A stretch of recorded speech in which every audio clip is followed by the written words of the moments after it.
when life gives you lemons, you make lemonade. And boy, did 2020 give us a lot of lemons. So that has been the inspiration for this project going online. Um, when the country started to be on lockdown, we were starting to live our lives in suspended animation.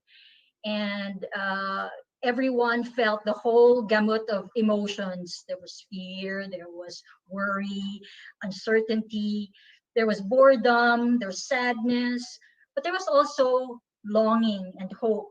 And this project, the Fiesta Filipinas, is somehow anchored on that little hope, that longing that people have, that one day we can return to our, to our our lives of, seeing the world, experiencing things with other people, you know uh, enjoying life. Well, the Department of Foreign Affairs is mandated to promote Philippine culture overseas, and this is what we call cultural diplomacy. And we're so happy to be partnering with the Department of Tourism and the National Commission for Culture and the Arts to make this innovative approach to promoting Philippine culture through an online format. So we're hoping to bring the experience of the Philippine Fiestas,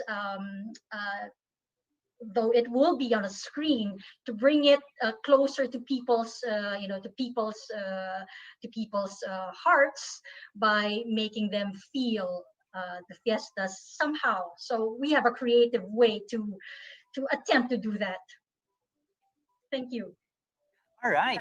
Thank you, Miss Ivy. And I think Miss Ivy is really sort of getting towards what we'd like to be talking about here. She talked about finding a way to help people experience what these festivals are all about, Chal. And, this is what Miss Ivy was talking about. Not just sitting there and watching a video. Exactly. That's yesterday's news. We're talking about a multi-sensory experience here where we engage your sense of smell, your sense of sight, audible cues. Exactly. And even taste and as even well. taste. So this is really something immersive. I like that you mentioned innovative, Miss Ivy, and feel, the word feel, because you really get a sense of this being high tech, but also very high touch. It's very tactile. Right, You can absolutely. feel and be there as well. You know what? We keep talking about it. Why don't we show them Absolutely. what's in the box? All right, Chal, because we are going to be inviting our visitas to enjoy our experience some of our fiestas, but not in a very one-dimensional way. We've prepared these special regalos or gifts, wherein they will be able to experience all the different aspects of the festivals and the different facets of Filipino culture. Take a look at what we've got in these gift boxes over here. We've got things to experience as far as our artisans, the crafts, the local crafts. And tradition. And yes. traditions. We've got things that you will be able to taste. We've got things that you will be able to smell. Did you smell that when I opened That one wakes you up. That, We this know one this wakes you well. up. Barako coffee. We'll talk more about that later. Delicacies and various cultural, I don't know, things that really sort of make Filipino festivals what they are. They're all in this fantastic gift So there's box. actually a lot going in here, and we'll be able to dissect it with you guys one by one so that you know what we're talking about and you feel excited just Yep. as Paolo and I are. So we'll throw in first a few more questions. Of course, back to Miss Ivy, Department of Foreign Affairs, for coming up with this brilliant idea. How are you guys able to choose which aspect of culture to infuse in the event? Because, of course, with almost or 7,600 islands, there's so much things to talk about, to show and express. How are you able to choose? Well, it was not so difficult. In fact, we only needed to follow the natural calendar of the activities, the festivals in the Philippines. So the idea of the project is for the participant to experience what would to experience the Philippines if he or she were there from December to May. So whatever happens in the Philippines, as far as festivals are concerned, within those months, is what we are planning to put in the, put in the boxes, these kits that you have just shown. Perfect. So it's basically getting you there, making you feel, but still leaving enough for you to want more. Absolutely. That's what I see it as. It's sort of a primer to the time when we actually, take those steps to come out and enjoy these festivals in person. And I think related to that, perhaps it's another question for our representative from the Department of Tourism, Sir Robbie. How can Fiesta Filipinas help tourism in spite of the pandemic? What can visitors to the Philippines who want to enjoy the fiestas expect when they make their travel plans? Because trust me, once they experience this small primer or small taste, they're going to want to come out here and experience these festivals in person. So, Sir Robbie? Yes, Paolo. During the start of the pandemic, we were really at a loss. We didn't know what are we going to do. We are relying on people to come in, Yeah. go to the Philippines. But now everything stopped. But Secretary Bernadette Puyat said that, hey, let's not stop. Let's do what we have to do. So she asked us, okay, think about virtual tours. Then Intramuros introduced virtual tours. So just check it out. You would see it there. But at the same time, DFA with the Department of Tourism thought about Fiesta Filipinas. It's a great idea seeing that it's very cultural oriented. People right now, we are so proud of Filipino culture and we are sharing this to the world. And this type of project really whets up the appetite of our tourists who would like to experience our culture. So in our language we call it patikim. So we're whetting up their appetite to go to the Philippines, and we have seen just like what you guys saw. There's the taste, there's the aroma, there's the sensation of doing things, and everything actually equates to go to the Philippines if you want more. Chocolates is just one thing, but if you go to Davao, you'll taste durian and marang. If you go to the Pahiyas festival, if you go to Ati-Atihan, it's not just hearing the music, but feeling the thumping music, the drum beats on your body. It gives that different vibe. So with this project, we are effectively looking at exciting all of the senses of a tourist in going to the Philippines. So the Department of Tourism, even now, we're still into virtual tours. Recently, we had a launching of a virtual tour all over the Philippines, and it's a gamified version. So our tourists virtually can explore the Philippines in real time. So check it out in news. So look for the partnership between the Department of Tourism and Mystery Manila, and we can show you how to get around the Philippines virtually also. But at the same time, when we visit our destinations, when we come to the Philippines, we now have to become responsible tourists as well. Because when we say responsible tourism, it's abiding to the safety and health regulations of our local government units and our LGUs, national agencies. And we're looking at, please be prepared if you're coming to the Philippines. You have to have face masks, maybe face shields, maybe do not be surprised when you enter the hotels and restaurants. There'll be temperature checks. There will be QR codes, touchless. We're encouraging everyone to check out the QR codes for tracing or contact apps that's being installed by the local government units and by the private establishments as well. And at the same time, all of these protocols we're in, we have to do it. Low touch, this is now a low touch economy. So be prepared for your touchless payments apps, because everything now, we are encouraging all our tourism establishments to go touchless or contactless. So this is the new experience right now. If you go around the Philippines, we would like you to be safe by abiding with all of these this health and safety protocols, so that when you go around, everything will be safe. So you're going to enjoy your fiestas, your community immersions on a much safer way. So I think that's how our new normal is in tourism. Well said, Yusek, Robbie. I love that you used the word patikim, which means to give taste. You diba? hit the nail on the head absolutely on that one. Exactly. And I think comparing notes, Chang, with some of the people I speak to from overseas when we talk about, so what's it like when you guys go into a restaurant? When I tell them, we come in with our masks, we check in with our app. Those are things that are a little bit different to how things might happen in other countries.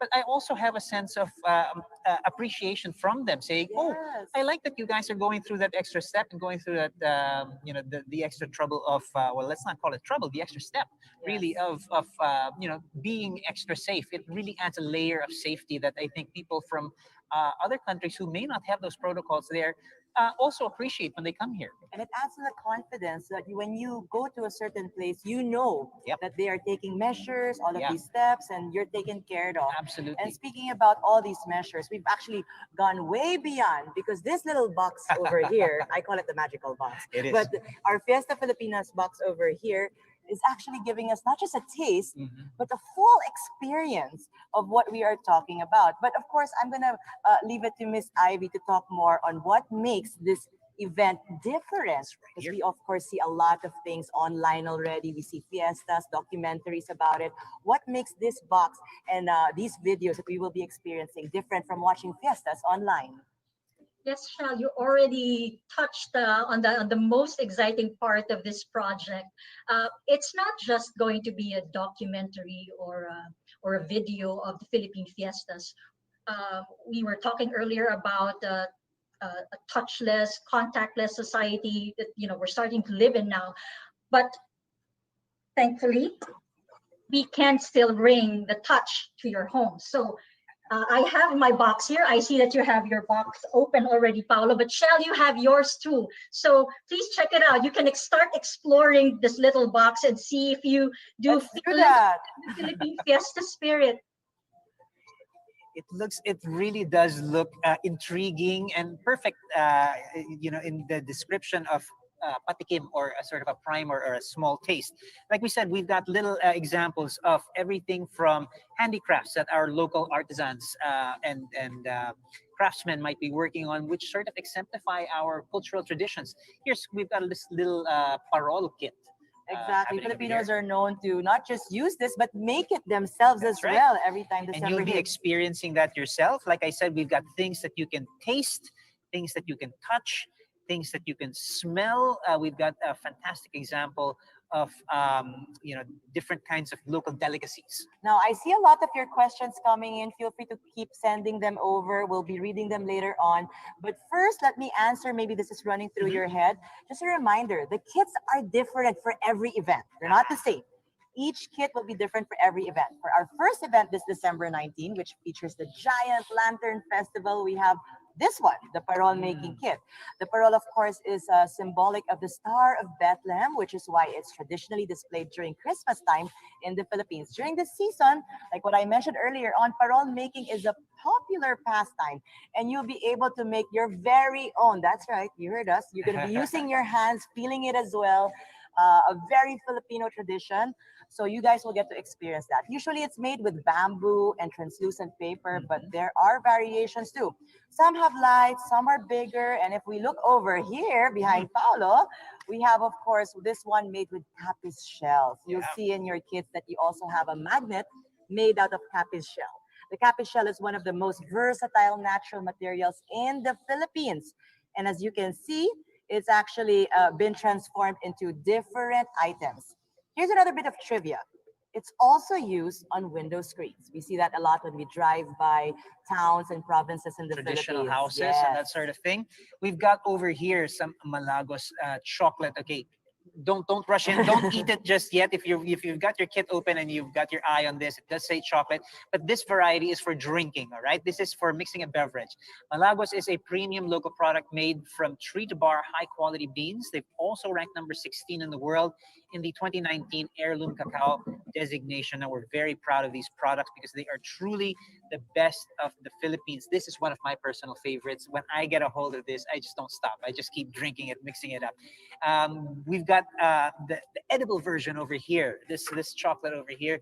Now this is something that you can actually try, literally sink your teeth into. And I want to mention that for our Muslim visitas, these are all halal certified, by the way. Wonderful. You seem to be having all the fun there. Pass me some. Pass me some. Look, I don't want to leave you out of the party, child. Okay, Look, help me there's to something appease. for This you over one here. is pulveron, guys. Okay, pulveron. This is a common snack here in the Philippines, all the way down to our childhood. So much memories with this. It's a type of shortbread made with toasted flour, powdered milk, melted butter, and sugar.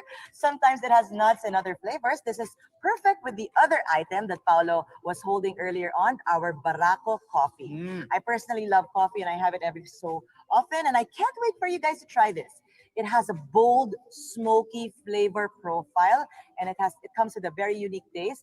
Pulveron with Barako coffee is such a nice combination that you guys should all try, especially during this time of the year because the weather is cooler, it's December, so a cup of this will definitely warm you guys up. Oh, that's a perfect combination right over Here we there. go. And I've already unwrapped this chocolate bar because I'm You dying. went ahead of me. I'm dying to sink my teeth into this. This is delicious stuff. Now, the beautiful thing about these kits is because they help bring the experience to you. Not only are you going to be getting a literal taste and a whiff of what it's like to be in these festivals, but you also get to even take part in the festivities through the quick activities like the parole making kit that Chal showed you or that we were showing you earlier.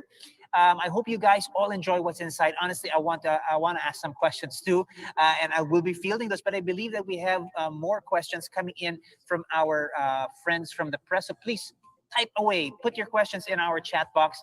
Let us know what it is you are curious about when it comes We're to these seeing festivals. them already come in. Okay, let's begin. Yeah. I guess the first question. Okay, this one is from Miss Cherie Curol Moreno from Philippine News Today Inquirer.net, all the way from San Francisco. Is it good morning or good evening from where you are? Okay.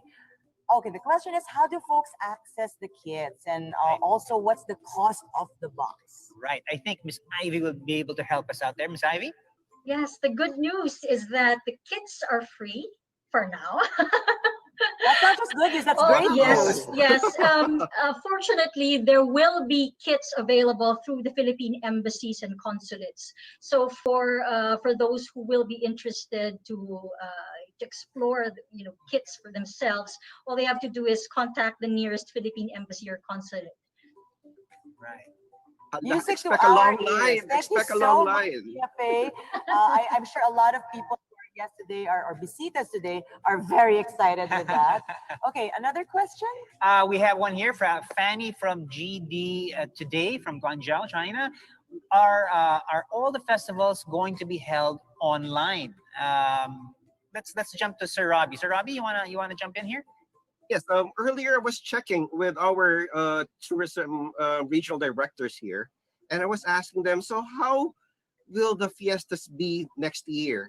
And a lot of our local government units have decided that these will be online. For example, one of the biggest festivals that we have here is the Sinulog in Cebu. And the local government and the church, since this is a religious festival, have decided it's going to be online, virtual festival.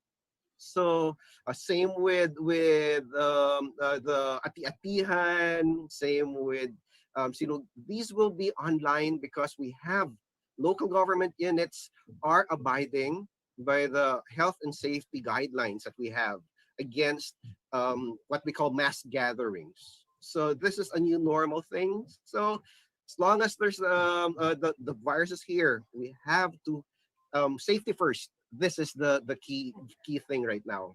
Thank you for that, Yusek Robbie. Just to chime in on that, there's a lot of festivals here in the Philippines, okay? So much in every town, in every barangay, as we call it. But just to add on to that, I think it's good for you guys to know that we will be hosting or talking about six, to be exact. Yeah. 6 fiestas that you will all surely enjoy, some of which, of course, Yusek Robbie has already mentioned. So those are our highlight festivals, okay? All right, we've got another question here. Would you, Chal? Yes, Neil Bie, I hope I pronounced that right, all the way from Abu Dhabi, UAE, the Filipino Times. Are these multi-sensory kits for Fiesta Filipinas